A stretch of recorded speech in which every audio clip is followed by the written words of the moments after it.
ओम नीलांजनं समाभासं रविपुत्रं यमाग्रजं छायामार्तण्ड संभूतं तं नमामि शनिश्चरम्।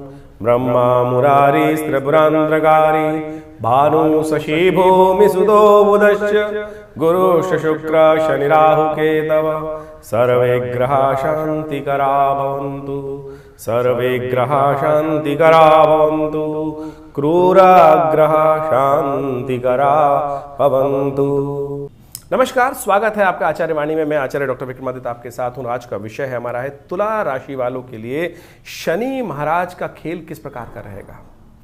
शनि महाराज आपकी राशि के दृष्टिकोण से बड़े महत्वपूर्ण भाव में जा रहे हैं और ये समय यदि आप निष्कर्ष तौर पे समझने का प्रयास करें हमारे दृष्टिकोण से तो यह आपके लिए बहुत बढ़िया समय है। वारे न्यारे कर सकता है, व्यवसाय में लाभ, जो व्यवसायी उनको लाभ दे सकता है, जो कार्य करने वाले लोग हैं नए कार्य की तरफ आपका रुझान बढ़ाने के योग दे सकता है। साथ साथ जो लोग नौकरी में हैं उनके लिए जो घर इत्यादि पद प्रतिष्ठा इत्यादि का सुंदर योग ये शनि महाराज का परिवर्तन आपके लिए लेकर आया है। तो ये 2.5 साल जो है ना विशेष तौर पर तुला राशि वालों के लिए बहुत ही सुंदर है, बहुत जबरदस्त। गोचर के दृष्टिकोण से तो कम से कम हमें हर मामले में अच्छा दिखाई देता है कि आगे बढ़ने की योग। जो व्यवसाय में दोबारा पुनः समझा देता हूं, व्यवसाय वालों के लिए लाभ के योग बनते दिखाई देंगे। नए कारोबार का रास्ता खुल सकता है। शत्रु पक्ष से जो परेशानी हो रही थी, बुद्धि आपकी स्वयं, कई लोग शत्रु बने हुए थे, वो भी ठीक होने का योग दिखाई देता है। और तो और साथ साथ कई परिवर्तन और भी बनने के योग हैं। आपकी राशि के दृष्टिकोण से तो शनि आपके लिए योग कारक ग्रह है। आपकी राशि के दृष्टिकोण से शनि योग कारक ग्रह है और योग कारक ग्रह शुभ हो जाता है। योग कारक ग्रह शुभ हो गया, अशुभ तो रहा नहीं। तो जो सूत्र आमतौर पर लोग बोलते हैं कि पाप ग्रह यदि छठे भाव, 12वें भाव या अष्टम भाव में जाएगा तो उन भावों को खत्म करेगा उसके कारण से, लेकिन शनि तो आपके लिए शुभ है ही, अशुभ तो है ही नहीं। तो फिर तो शुभ हो गया तो फिर तो वहां बढ़ा देना चाहिए ना। ना, कारण कुछ और है, कारण कुछ और है। कारण कुछ समझना पड़ेगा आपको कि यह सूत्र नहीं है। ज्योतिष के दृष्टिकोण से तथाकथित तौर पर समझ लेना चाहिए, ये सूत्र बिल्कुल भी नहीं है। यहां एक सूत्र नया अलग तरह का सूत्र लग रहा है। कारण है कि शनि महाराज जो है वो बृहस्पति की राशि में जाकर कभी अच्छे नहीं होते। उसका एक आध्यात्मिक कारण भी है कि शनि महाराज ने एक बार बृहस्पति महाराज के समक्ष जाकर अपनी प्रार्थना करी थी कि आपको गुरु बनाना है, आपसे दीक्षा लेनी है, आपसे ज्ञान लेना है। बृहस्पति ने मना कर दिया था। क्यों? क्योंकि शनि बड़े कठोर ग्रह माने जाते हैं और कहा जाता है कि पिता के साथ बनती नहीं थी उन्होंने, और उन्होंने कहा कि ना, जिसकी पिता के साथ नहीं बनती है हमको कैसे उनको गुरु बना लें, कैसे उनको अपना शिष्य बनाएं। तो उस दिन से कहा जाता है कि अब तक शनि महाराज जो है बृहस्पति के घर जाके कभी अच्छा नहीं करते। तो आपके छठे भाव में जो राशि पड़ी है वो बृहस्पति की राशि पड़ी हुई है तुला राशि वालों। तो जहां बृहस्पति की राशि पड़ी हुई है तो वो कैसे फिर शनि, अब इस कारण से वहां छठे भाव में योग कारक होने के बावजूद भी आपकी राशि में शुभ होने के बावजूद भी वहां जाकर अच्छा नहीं करेंगे तो क्या करेंगे? शत्रुओं को समाप्त कर देंगे, काट देंगे, रोगों को काट देंगे, लोगों को कष्ट पहुंचाने का कार्य करेंगे। यानी इस जगह पर वो समस्याएं देने के बहुत बढ़िया से योग बना रहे। तो आपके लिए तो सबसे अच्छा है कि यानी आधी परेशानी, एंजाइटी, वरी इत्यादि दुख जो है उनको निवृत्ति करने का योग शनि महाराज बहुत बढ़िया। तो इसलिए हमने आपको कहा कि आपके लिए तो ओवरऑल बहुत अच्छा है। इसके अलावा शनि की दृष्टि भी बड़ी विचित्र और पड़ रही है। शनि की दृष्टि 3 दृष्टि मानी जाती है, 3, 10, 9, 7 दृष्टि जो है। तीसरा भाव आपसे पड़ता है, वो पड़ता है बंधन का भाव है और बंधन का भाव शनि की दृष्टि। अब शनि का स्वभाव योग कारक हो गया लेकिन शनि की दृष्टि तो नहीं बदलेगी ना। तो शनि की दृष्टि आपके बंधन वाले भाव पर पड़ रही है तो बंधन वाले काम भी खत्म, इमोशनल टॉर्चर भी खत्म होने के योग दिखाई देते हैं। तो यानी वहां भी आपके लिए बढ़िया योग बनता दिखाई दे रहा है। अब हम ये कह दें कि कई बार तो क्या होता है कि बंधन वाला कई बार जेल वाले भाव भी बोल देते हैं। तो अब ये भी गलत काम करोगे तब भी जेल ना जाओगे, ऐसा मत समझना भाई। क्योंकि कई लोग दृष्टिकोण समझाते समझाते कई बार इतना भी, बहुत सारे लोग नए नए ज्योतिषी बनकर आते हैं, कहते हैं कि जो अष्टम भाव है, जेल का भाव है, शनि की दृष्टि वहां पड़ती है तो शनि महाराज जेल से भी बचा देंगे। कत्ल भी कर देना, गलत भी कर लेना, चोरी भी कर लेना, डकैती भी कर लेना, तब भी शनि महाराज आपको जेल नहीं जाने देंगे। ये गलत सिद्धांत है। शनि दंडाधिकारी हैं, शनि बड़े कठोर हैं, गलत काम का गलत नतीजा कभी नहीं रोकने वाले हैं। हाँ, बेकार के बंधनों से मुक्ति देने के योग बनाएंगे। बंधन का मतलब संसार बंधन भी है, इमोशनल टॉर्चर भी है, उनके बंधनों से निवृत्त करने का योग अवश्य बना सकते हैं। विरक्ति का भाव जो कई बार मन में आ जाता है उस विरक्ति को भी दूर कर सकते हैं, क्योंकि अष्टम भाव विरक्ति का भाव भी माना जाता है। तो उस विरक्ति को संसार में यानी पूरी तरह से आप इमोशनली काम पूरी तरह से इन्वॉल्व होकर काम करने दिखाई देंगे, ये भाव समझ लीजिए। एक शनि की दृष्टि पड़ रही है 12वें भाव पर, वो जुर्माने का भाव है, हानि का भाव है, आप वो भी विशेष तौर पे खत्म करते दिखाई दे रहे हैं। तो हम तुला राशि वालों के लिए तो कहेंगे कि ये 30 साल बाद शनि का परिवर्तन आपके लिए आया है, कई मामलों में बहुत जबरदस्त योग बनता दिखाई दे रहा है।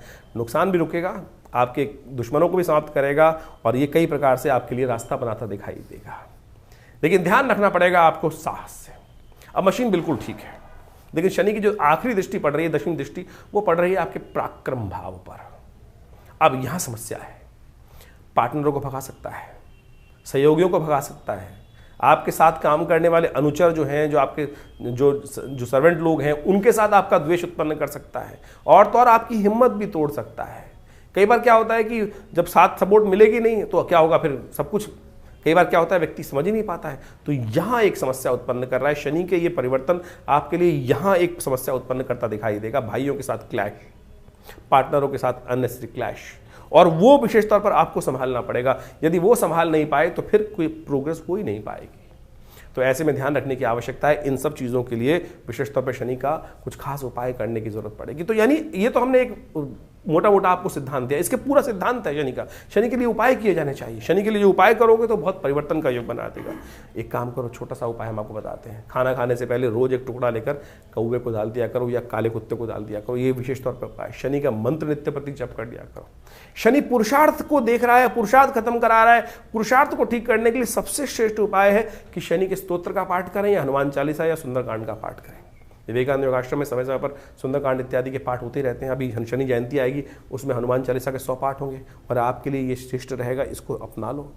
बहुत लंबी चौड़ी बातें समझते हुए कार्य करोगे तो बहुत अच्छा रहेगा। इसको समझो, करो, देखिए परिवर्तन का योग आपके लिए बनता है। देखिए इसमें बृहस्पति के साथ जो संबंध बन रहा है उसको आपको सही समझने की आवश्यकता है। देखिए सबसे पहले हमें समझने की आवश्यकता यह है शनि और बृहस्पति का संबंध क्या है। शनि सूर्य पुत्र हैं और सूर्य देवताओं में सबसे श्रेष्ठ माने जाते हैं, साक्षात नारायण के अवतार माने जाते हैं। वहीं बृहस्पति जो हैं देवगुरु माने जाते हैं। कहा जाता है शास्त्र के दृष्टिकोण से अनेक अनेक कथाओं के माध्यम से इन संबंधों को समझने में, वैसे ज्योतिष के दृष्टिकोण से शनि और बृहस्पति का संबंध आपस में बहुत अच्छा नहीं। कारण क्या है? कारण यह है कि एक बार शनि महाराज जो बड़े कठोर हैं, वो हैं तो आध्यात्मिक, साक्षात देवता ही माने जाते हैं। बहुत सारे लोग उनको संज्ञा दे देते हैं कि राक्षस, अरे साक्षात देव हैं शनि महाराज, न्याय अधिकारी हैं, न्याय के अनुसार से कार्य करने वाले हैं, दंडाधिकारी हैं।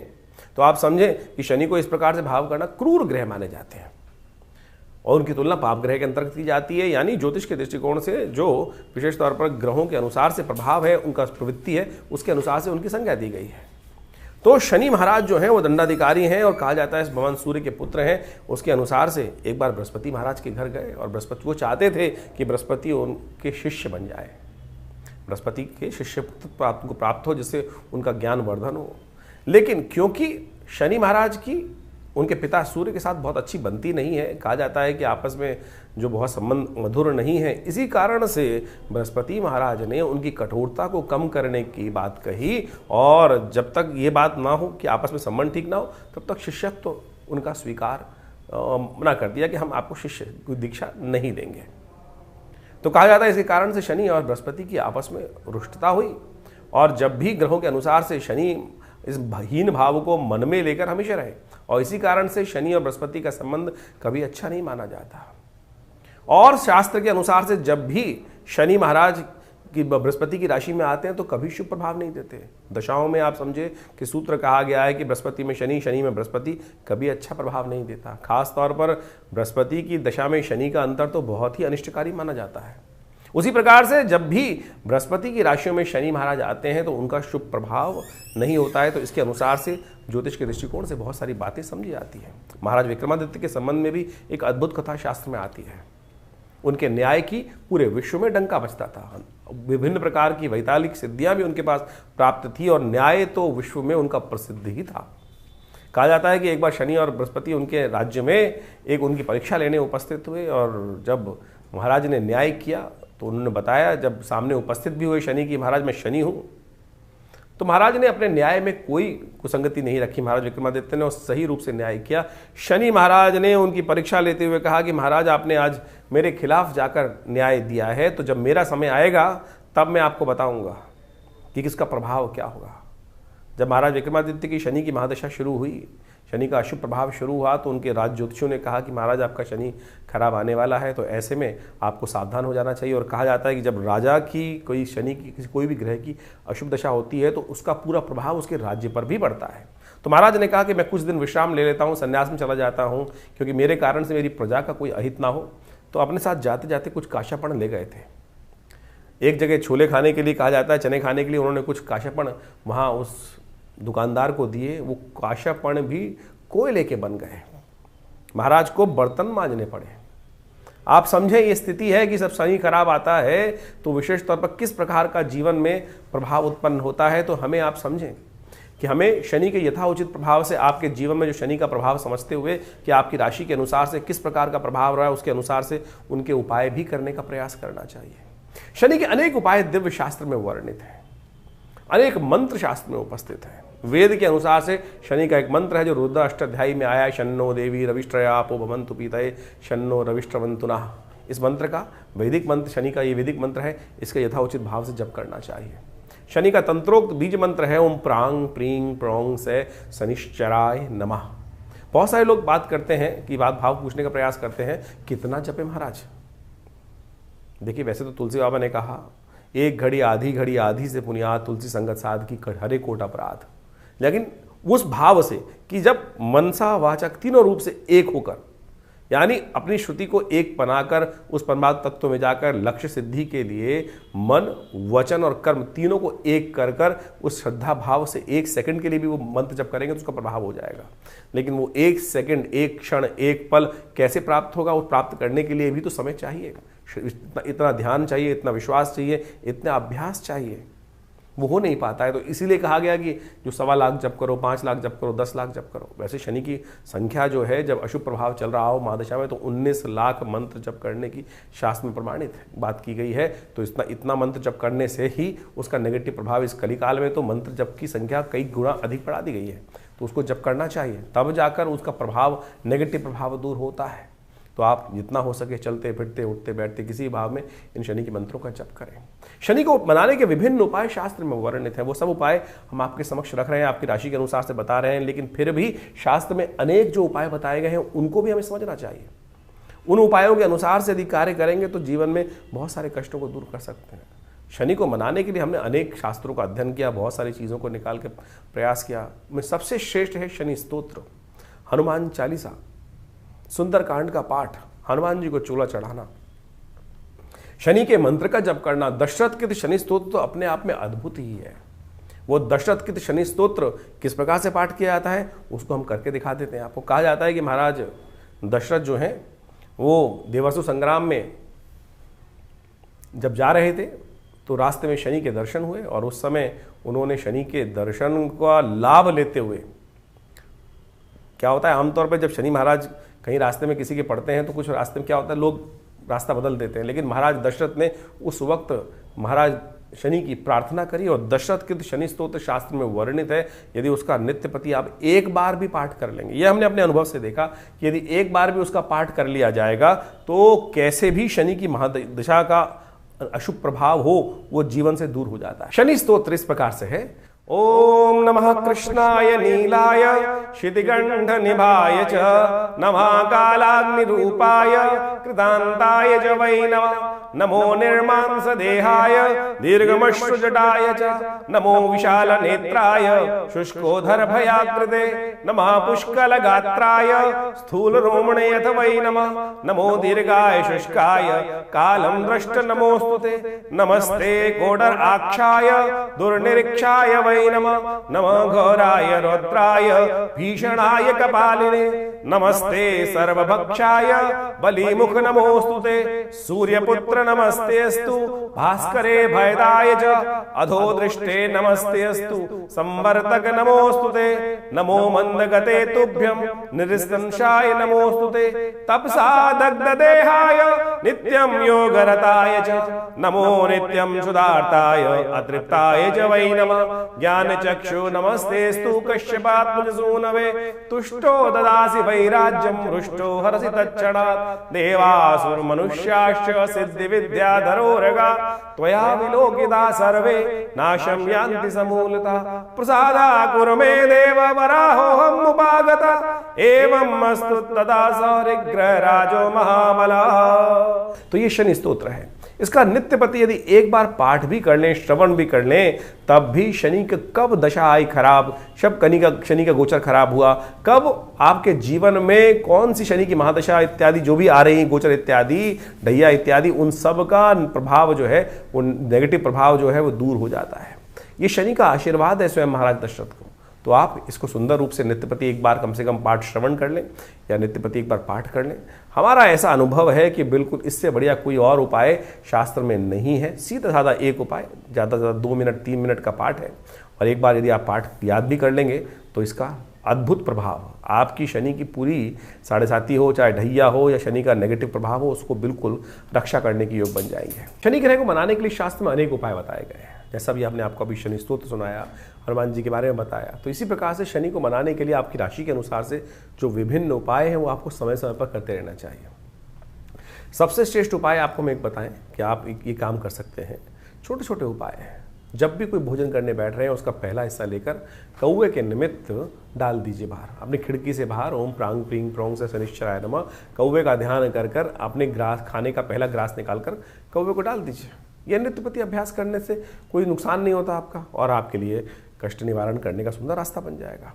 हो सके तो शनि के बीज मंत्र, जैसे हमने आपको बताया था, ओम प्रांग प्रींग प्रोंग से शनिश्चराय नमः, इसका स्तवन कर लीजिए। एक और प्रयोग हम बताते हैं आपको। हनुमान जी का विशेष तौर पर शनि के साथ संबंध रहता है, तो हमने एक बहुत अद्भुत दिव्य प्रयोग निकाला। हनुमान जी के बीज मंत्र को शनि के बीज मंत्र से संपुट युक्त करने के उपरांत यज्ञ करें, और उसका जब भी कर लें तो बहुत अच्छा रहेगा। जैसे ओम हंग हनुमतये नमः, ओम प्रांग प्रींग प्रोंग से शनिश्चराय नमः, ओम हंग हनुमतये नमः, ये एक हुआ। तो इसी प्रकार से यानी शनि के बीज मंत्र के आगे हनुमान जी का बीज मंत्र, उसके पीछे हनुमान जी का बीज मंत्र संपुट युक्त करने के उपरांत इसको प्रोसेस करने का प्रयास करें। यदि एक माला इसका कर लें तो हनुमान जी पर विशेष तौर पर शनि की कृपा है कि जब भी, क्योंकि हनुमान जी ने कई बार शनि की रक्षा करी, और रावण वाली कथा तो सबको पता ही है कि किस प्रकार से रावण की लंका दहन करने के बाद शनि जो वहाँ पर विशेष तौर पर रावण की लंका में जो उनको जेल में बंद कर रखा था और उसके बाद वहाँ मुक्त कराया। तो इस प्रकार से तो इसी जब शनि ने हनुमान जी को आशीर्वाद दिया, तो उसके बाद से कहा जाता है कि जब भी हनुमान जी के भक्त पर शनि कभी अपना दुष्प्रभाव नहीं दिखाते। दिल्ली के पास एक कोकिला वन क्षेत्र है, वहाँ पर एक विशेष मंदिर है। कहा जाता है कि विशेष तौर पर भगवान कृष्ण के समय पर शनि बड़े परेशान थे, दुखी थे, और भगवान कृष्ण के समक्ष जाकर उन्होंने अपना दारुण दुख उपस्थित किया कि मुझको कोई स्थान नहीं देता। तब भगवान कृष्ण ने अपने ब्रज क्षेत्र के अंदर कोकिला वन क्षेत्र में शनि को वहाँ स्थापित किया है। कहा जाता है कि शनि के वहाँ दर्शन कर कर, शनि की वहाँ पूजा कर कर, शनि के पर वहाँ तेल चढ़ाकर जो भी जीवन में शनि के कष्ट हो रहे हैं उनसे निवृत्ति का सुंदर मार्ग बन जाता है। तो शास्त्र में अनेक जगह इस प्रकार के सुंदर तीर्थस्थल हैं, उन सबको प्रमाणित शास्त्र में किया गया है, शास्त्र की कथाओं के अनुसार से। तो अनेक अनेक उपाय शास्त्र में वर्णित हैं। आप उन सब उपायों को करके बहुत सारे कष्टों को दूर कर सकते हैं। हनुमान चालीसा का पाठ तो नित्यपति चलते फिरते उठते बैठते करेंगे तो शनि के जो विशेष नेगेटिव प्रभाव हैं उनसे आपके जीवन के कष्ट दूर होने के योग बन जाएंगे। काली गाय को भोजन कराना, काली उड़द का दान करना, साबुत वाली काली उड़द है उसका दान करना, 1 कटोरी लेकर दान कर दीजिए। तेल का दान करना छाया पात्र में। और एक बात और ध्यान रखें, दान किसको किया जाए। बहुत सारे लोग दान करने के लिए विशेष तौर पर कहा जाता है कि एक विशेष वर्ण व्यवस्था के अनुसार से एक जो जाति उनके वही दान लेने के अधिकारी हैं। शनि का दान वैसे आमतौर पर लोग लेते नहीं हैं। पुराने ज़माने में केवल एक ही वर्ग था, वो विशेष तौर पर उसी के लिए कहा जाता है कि शनि का दान लेने के लिए वही लेते थे, क्योंकि शनि का दान लेने के बाद पचाएगा कौन। लेकिन आमतौर पर आप कोशिश ये करें कि कहीं भी जहाँ भी आपकी श्रद्धा हो, जो श्रद्धा से ले लें। अश्रद्धा के साथ यदि कोई दान ले रहा है आपका, तो उस दान का कोई फायदा नहीं है, वो दान प्रमाणिक हो ही नहीं सकता। तो इसलिए दान के लिए सबसे बड़ी समस्या है कि दान किसको दें। अरे दान का सबसे बढ़िया अधिकारी तो परमात्मा ही है। परमात्मा को ही वो उनका तेरा तुझको अर्पण क्या लागे मेरा। तो यज्ञ आप जो करते हैं ना, यज्ञ में तिल की आहुति यदि शनि के लिए निमित्त दी जाए, ओम प्रांग प्रींग प्रोंग से शनिश्चराय स्वाहा इस मंत्र का उच्चारण करते हुए, तो कहा जाता है कि शनि के तमाम, क्योंकि भगवान को जो आहुति देते हैं वो देवता को ही प्राप्त होती है और अग्नि के माध्यम से वो देवता तक पहुंच जाती है।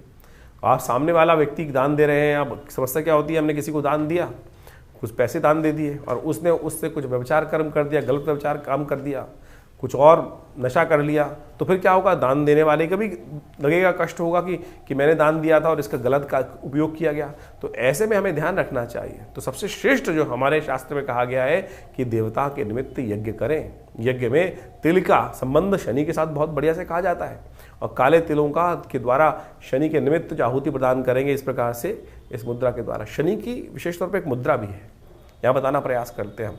शनि का जो भी मंत्र जप करें या शनि आपकी कुंडली में नेगेटिव प्रभाव कर रहा है तो उस समय इस मुद्रा का अभ्यास करें। ये सबसे बड़ी आकाश मुद्रा जो है, सबसे ये उंगली आपके हाथ में जो उंगलियां हैं, ये बृहस्पति की उंगली है, शनि की उंगली है। शनि की उंगली को अंगुष्ठ के अग्रभाग से जोड़ देने से ये आकाश मुद्रा बन जाती है। शनि के तमाम मंत्रों का जप करते हुए इसी मुद्रा का अभ्यास करना चाहिए। शनि की आहुति भी इसी मुद्रा से देने का प्रयास करना चाहिए।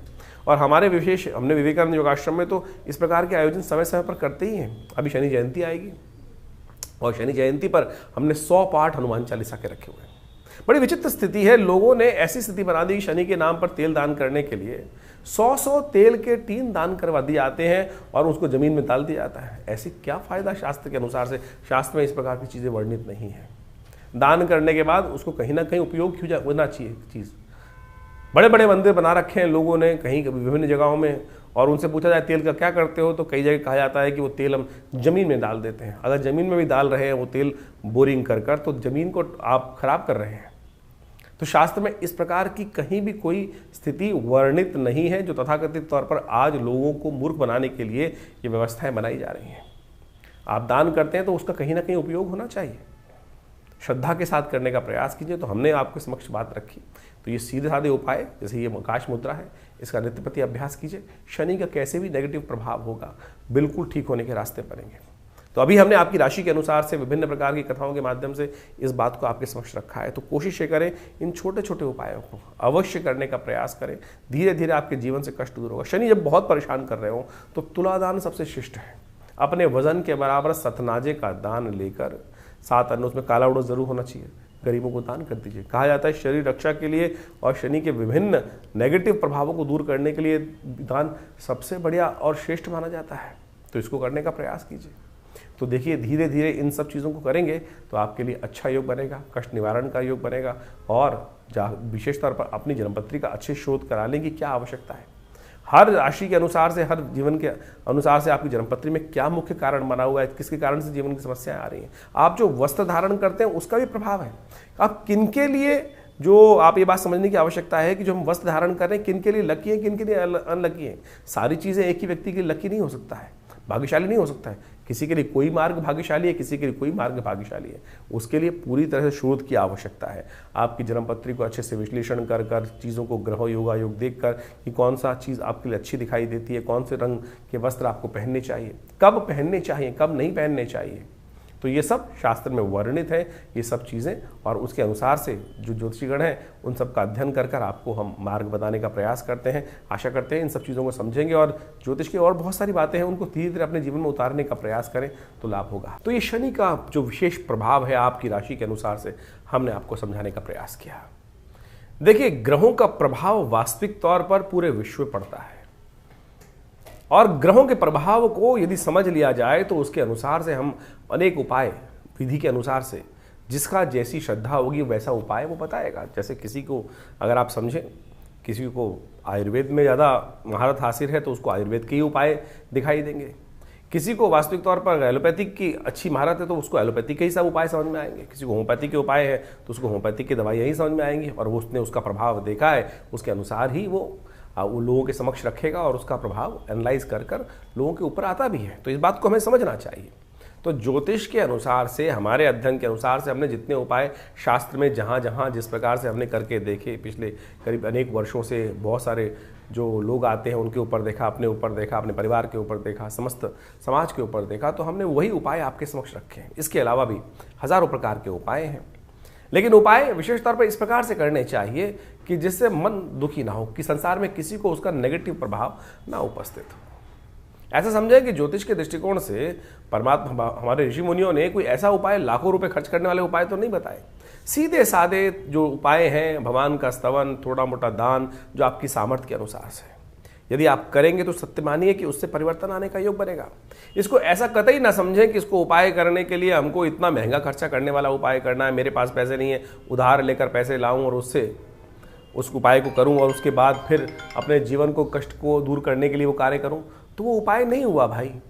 तो शास्त्र में ऐसे उपायों को स्थान दिया ही नहीं गया है। अपनी सामर्थ्य के अनुसार से, अपने पुरुषार्थ के अनुसार से जो कुछ हम दान, पुण्य इत्यादि, भगवान का स्तवन और पूजन इत्यादि कर कर अपने जीवन के कष्टों को दूर करने का मार्ग बनाते हैं, वही शास्त्र में प्रमाणित किए गए हैं। अनेक अनेक पुराण, अनेक अनेक ग्रंथ, उन सब में अनेक उपाय मंत्र के माध्यम से, दान के माध्यम से, स्नान के माध्यम से शास्त्र में वर्णित हैं और उन सबको हमने आपके समक्ष यथाउचित भाव से रखने का प्रयास किया। शास्त्र में विभिन्न कथाएं भी हैं। बहुत सारे लोग इस बात को बताने का, समझाने का बहुत सारे मैसेज भेजते हैं कि भाई आप कथाएं क्यों सुनाते हैं। अरे भाई, शास्त्र में कथाएं हैं तो उससे विश्वास जागता है। यदि विश्वास ही नहीं होगा तो कैसे कार्य करोगे। और पौराणिक कथाओं को, उसके लिए विशेष तौर पर शास्त्र में जो चीज़ें वर्णित है उससे हमारे मति के भ्रम दूर होते हैं। नहीं तो व्यक्ति को कैसे कह दोगे कि मतलब ऐसे कर लो, ऐसे कर लो, ऐसे कर लो, तो उससे क्या होगा, वो कहेगा कुछ होता ही नहीं है। तो उस पर विश्वास जगाने के लिए, समझ जगाने के लिए इस तमाम कथाओं को यहाँ उपस्थित करना परम आवश्यक है और वही हम करते हैं। इसके अनुसार भी गोचर का प्रभाव तो आप देखते ही हैं, जो राशि के अनुसार से हम बताते हैं। बहुत सारे लोगों का मत ये होता है कि राशि के अनुसार से आप बताते जो हैं वो संसार के समस्त 12 लोग 12 कैटेगरी में ही पढ़ सकता है।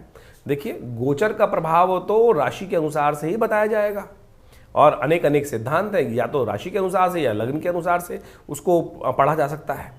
अब जो हम लोग जनरल वे में यहाँ समझाने के उपस्थित कर रहे हैं या प्रयास कर रहे हैं, वो राशि के अनुसार ही गोचर का, इंडिविजुअल जन्मपत्री को आप यहाँ सोशल मीडिया लेवल पर नहीं डिस्कस कर सकते हैं। उसके लिए तो आपके अपनी एक समय चाहिए, व्यवस्था चाहिए और टाइम चाहिए, उसके अनुसार से आप समझने का प्रयास करें। लेकिन फिर भी गोचर का प्रभाव तो जर्नल है और उसको उसके अनुसार से समझा जा सकता है और वो उसमें कहीं कोई गलत बात नहीं है।